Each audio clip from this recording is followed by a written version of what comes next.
اعوذ باللہ من الشیطان الرجیم بسم اللہ الرحمن الرحیم۔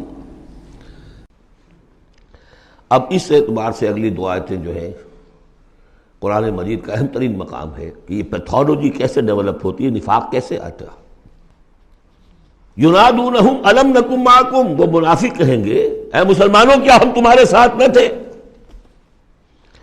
تمہارے ساتھ مسجد نبوی میں ہم نمازیں پڑھتے تھے، عیدیں پڑھتے تھے، ہم تمہارے ساتھ تھے۔ الم نکن معکم، کیا ہم تمہارے ساتھ نہ تھے؟ قالوا بلا، اب وہ کہیں گے ہاں تھے تو ہمارے ساتھ کیوں نہیں تھے؟ ولکنکم فتنتم انفسکم، تم نے اپنے آپ کو فتنے میں ڈالا۔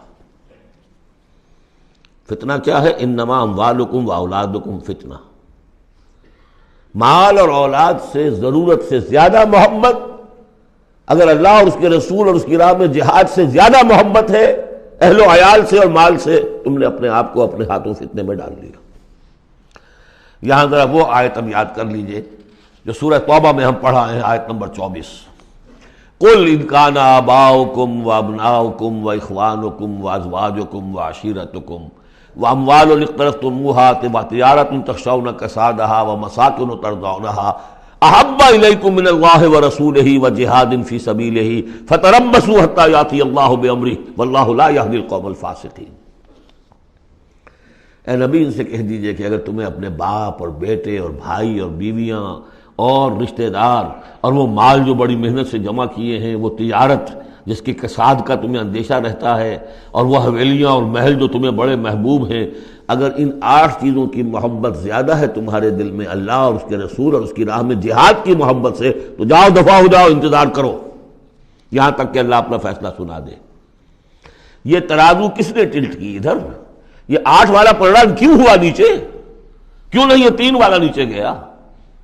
یہ تمہارا فیصلہ ہے، اٹ واز یور چوائس، لہذا فتنتم انفسکم، تم نے خود اپنے آپ کو فتنے میں ڈالا، اور یہ فتنے میں جب ڈالا وتربصتم، نتیجہ تربص نکلا، وہی جو آیت ختم ہوئی آیت نمبر 24 سورہ توبہ کی، فتربصوا، گو مگو میں آدمی مبتلا ہو جاتا ہے، چلوں نہ چلوں، بڑھوں نہ بڑھوں، قدم بڑھاتا ہوں تو یہ خطرات آتے ہیں، یہ مصیبتیں آتی ہیں، رک جاتا ہوں تو باز پرس ہوتی ہے، پوچھا جائے گا، اچھا چلو جھوٹ بول کے جان بچا لوں گا، اس سے آگے بڑھنا شروع ہوتا ہے بس۔ وَلَكِنَّكُمْ فَتَنْتُمْ أَنفُسَكُمْ وَتَرَبَّصْتُمْ وَارْتَبْتُمْ، اور پھر ایک مرحلہ آتا ہے کہ وہ ایمان کی تھوڑی بہت پونجی جو تھی اس میں ریب اور شکوک و شبہات کے کانٹے چڑھنے شروع ہو جاتے ہیں۔ کیا پتہ ہوگی بھی کہ نہیں آخرت؟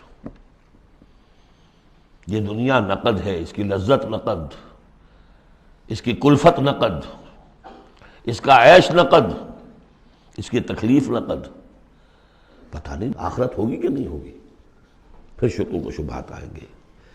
آخری بات وغرتکم الامانی، پھر تمہیں دھوکہ دیا مزید تمہاری خواہشات نے۔ اللہ بڑا بخشنے والا ہے، اللہ پالن ہار ہے، اللہ بخشن ہار ہے، ہم کچھ بھی کریں آخر تیرے محبوب کی امت میں ہیں، we are the chosen people of the lord.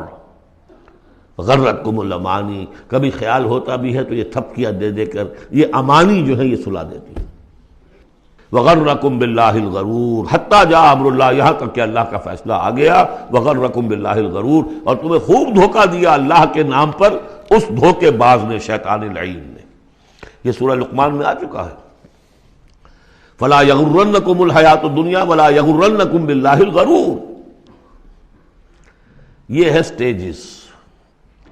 دنیا، مال، اسباب، اولاد، کاروبار، ان چیزوں میں اتنا انہماک کہ اللہ اور اس کا رسول اور اللہ کی راہ میں جہاد کی جو محبت ہے وہ کم تر ہو جائے۔ یہ نقطہ آغاز ہے۔ یہاں سے تربص سے ریب و شکوک، اور ریب و شکوک سے آگے نفاق۔ فَالْيَوْمَ لَا يُؤْخَذُ مِنْكُمْ فِدْيَةٌ وَلَا مِنَ الَّذِينَ كَفَرُوا، تو آج نہ تم سے کوئی فدیہ قبول کیا جائے گا اور نہ کافروں سے۔ اشارہ کر دیا گیا دنیا میں تم مسلمانوں کے ساتھ تھے، یہاں تمہارا حشر ہم کافروں کے ساتھ ہے۔ یہی نفاق کی حقیقت ہے۔ منافق دنیا میں مسلمان شمار ہوتا ہے، قانون میں مسلمان ہے، آخرت میں جا کر پردہ کھلے گا کہ ایمان کی حقیقت تو تھی ہی نہیں، یہ تو ایک عقیدہ تھا، لیے پھرتا تھا، ایک ڈوگما تھا، دل میں وہ بات نہیں تھی۔ وَلَمَّا يَدْخُلِ الْإِيمَانُ فِي قُلُوبِكُمْ، وہ ایمان ابھی تمہارے دلوں میں داخل نہیں ہوا تھا۔ دل کے اندر ایمان نہیں تو نور کہاں سے آ جائے گا؟ اور دل میں ایمان نہیں تو جو نیکی بھی کر رہا ہے وہ دکھاوے کی نیکی ہے، وہ دنیا میں لوگوں کے اندر شہرت حاصل کرنے کی نیکی ہے۔ ہاں ایمان یہاں ہے تو اب نیکی جو ہے اس کے اندر نور ہے۔